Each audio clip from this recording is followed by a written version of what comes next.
Welcome to Kevin Dale Photography, where I take you on my journey through photography. On today's episode, we're going to be taking an in-depth look at the TT Artisan 27mm f2.8 Pancake lens.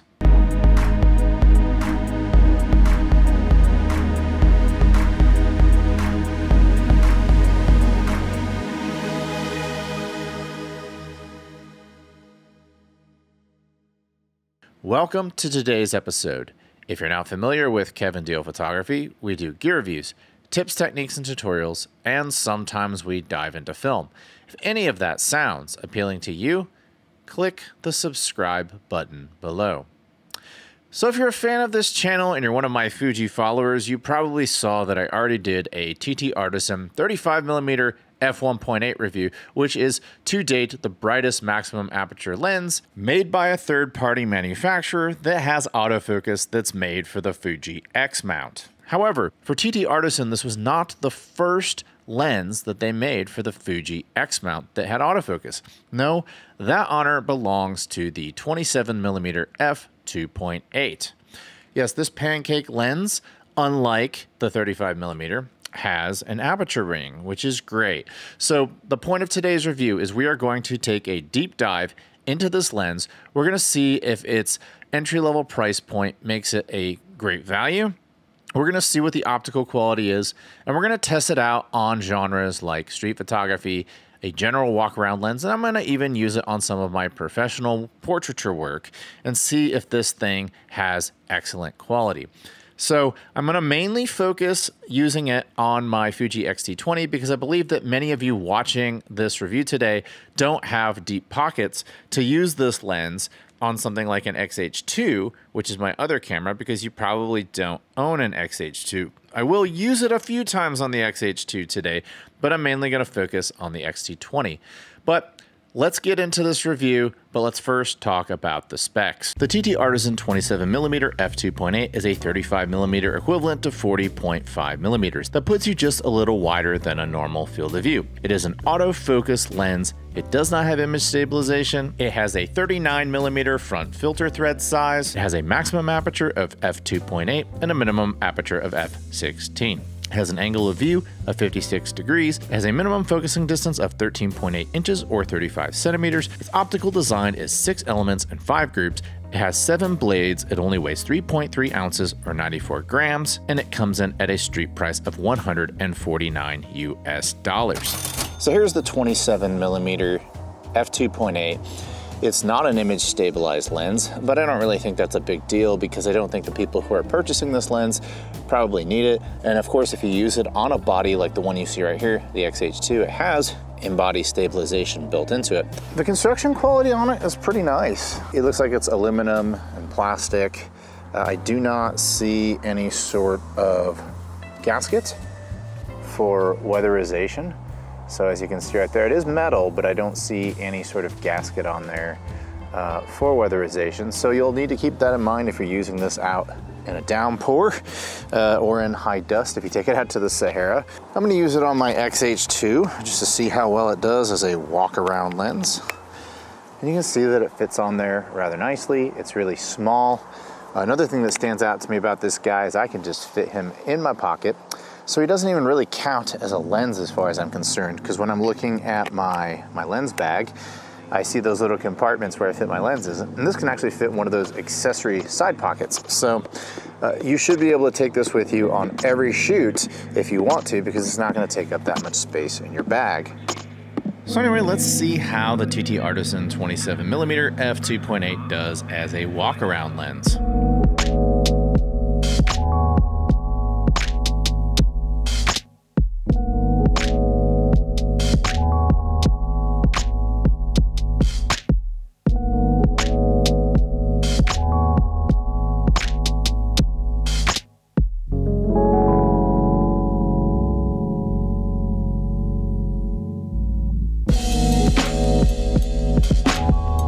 So as you can see, for a walk-around lens, you want to go take a hike, slap on a lens and get some pretty good shots. I think this TT Artisan 27 2.8 fits the bill. I even got to test out that minimum focusing distance on that little birdhouse that you see. I thought it looked pleasant and the bokeh was pretty acceptable. Now let's test this guy out on some street photography. So 27 millimeters, what does that give you? Well, in the full frame world, 50 millimeters is a normal field of view, but we have that 1.5 crop factor to contend with. So 27 millimeters times 1.5 puts you right at 40 millimeters. So this is slightly wider than a normal field of view. That makes it perfect for storytelling. You can talk about what was going on, who was there, and what was happening. And so that's a really great thing about this lens. However, one of the things this lens is not is weather sealed, and it is sprinkling outside. So you do use this in the elements at your own risk. Now, if it were pouring, I would not be shooting this scene right now. However, minor sprinkles, I've never had issues with lenses or cameras. It's just major downpours you really have to worry about. So let's go shoot a little bit more with this guy and see how we like him here on South Congress in Austin. All right, so I'm here in South Congress. I'm gonna do some street photography because South Congress has some great street photography. We'll start off by taking a picture of the Willie Nelson mural, because you gotta take a picture of the Willie Nelson mural, so let's do it.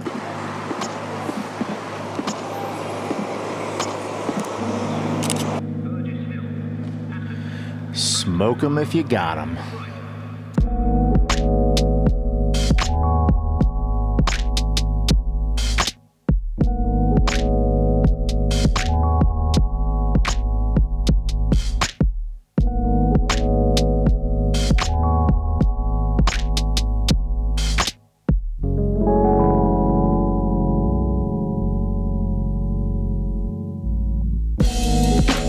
Yes, slapping a tiny little discrete lens onto a street photography camera is one of my favorite things in the world. And for that task, the TT Artisan 27mm did an admirable job. I think that you can see in these examples here that if you are a budding street photographer with a limited budget, that this lens will absolutely get the job done. The only real optical thing I can see is a little bit of vignetting, but in all honesty, usually you favor size over optical quality anyway. And to be honest, I think the vignetting draws the eye a little bit more into the subject anyway, and that's precisely what I'm trying to have come across when I shoot street. So using the lens is pretty simple. I do find that my fingers fumble around a little bit trying to get to that aperture ring. It's pretty small, so just keep that in mind. There's not a great big aperture ring to grab, and so if you're using this, you gotta have good dexterity. All right, let's look at some aperture comparison files to see how sharp this guy is. So looking at this file, it's at f2.8. I think that looks pretty sharp considering it's shooting wide open. Now, when we zoom in just a little bit, you can see that, okay, this edge right here on the white to the brown isn't super crisp, but it's pretty good. For 2.8, I think this is acceptably sharp. My opinions of the bokeh is that it's a little nervous, nothing special, but you're not really buying a wider than a normal field of view lens for the bokeh anyway. I think that's acceptably good, not bad, not great. Moving on to f4, when we stop down, I feel like this area right here, this transition from white to brown, the edge is more crisp. I think that's sharper than it was at f2.8. I think overall sharpness goes up. It's pretty acceptable here. And let's move on to f5.6, where I think it's getting even sharper. Very crisp edges. Love the way it looks at 5.6. Let's move on to f8.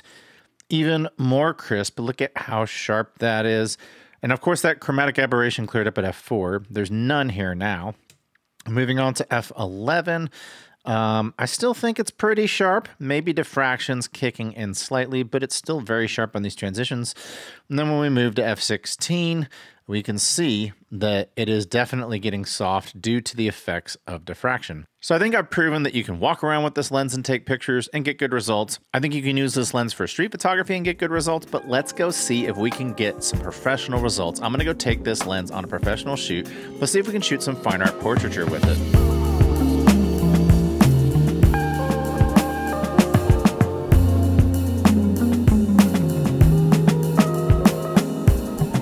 I'm sure some of you are wondering, Kevin, what are those drop-in filters that you're putting into your camera? Well, I had my X-T20 converted to infrared. Yes, you did hear that right. I did say infrared. I didn't want to just give you normal portraits. I'm going to kick it up a notch, and we're going to take this thing into 720 nanometers.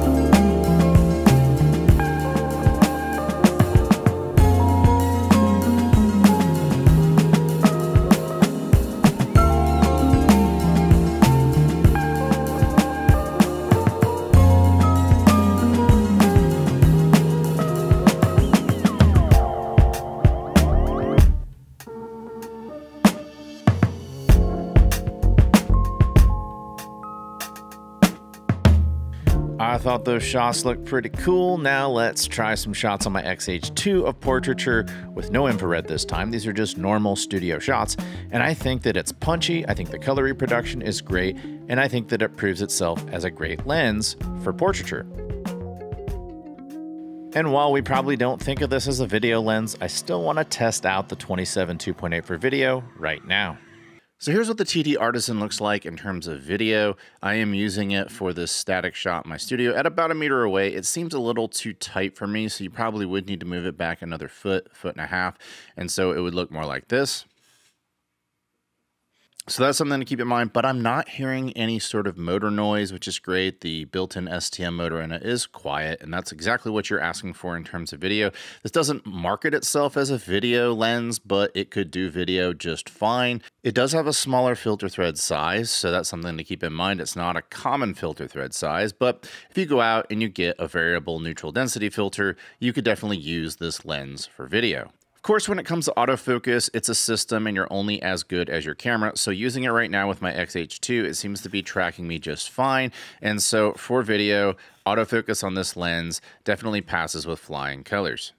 Okay, so now that I've had a chance to use the TT Artisan 27mm out in the field, what are my thoughts?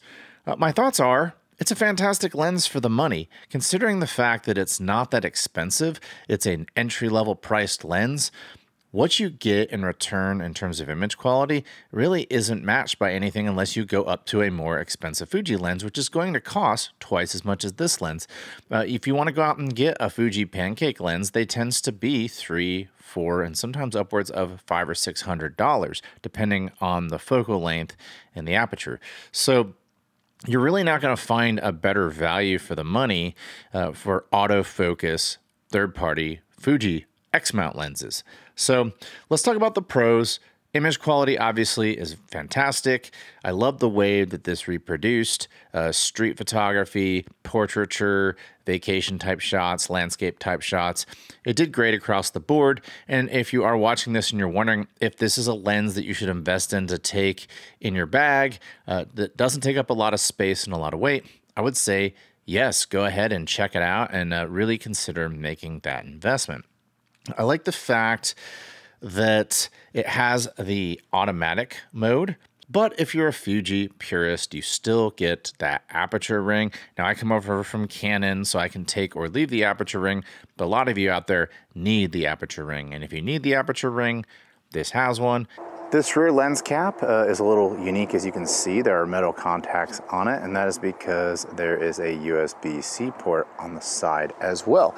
And that gives you the ability to update the firmware inside the lens. So maybe if they come out with new models of cameras and they want to just tweak the algorithms on future updates to this guy, you can do that. A pro for me, I shoot infrared, and I'm happy to report that this lens does great for infrared from 2.8 all the way to f8, and then it slightly starts to get hot spots.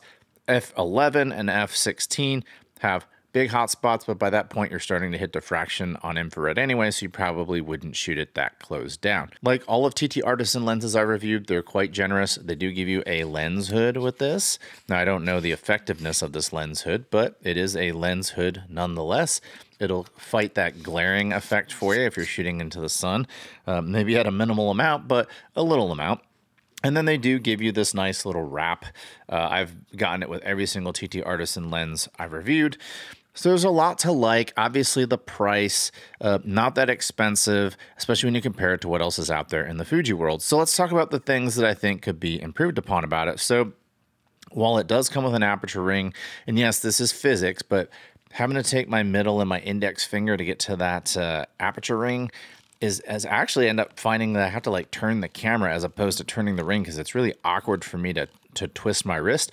So I just kind of close down on the aperture ring and then turn the camera in third stop increments.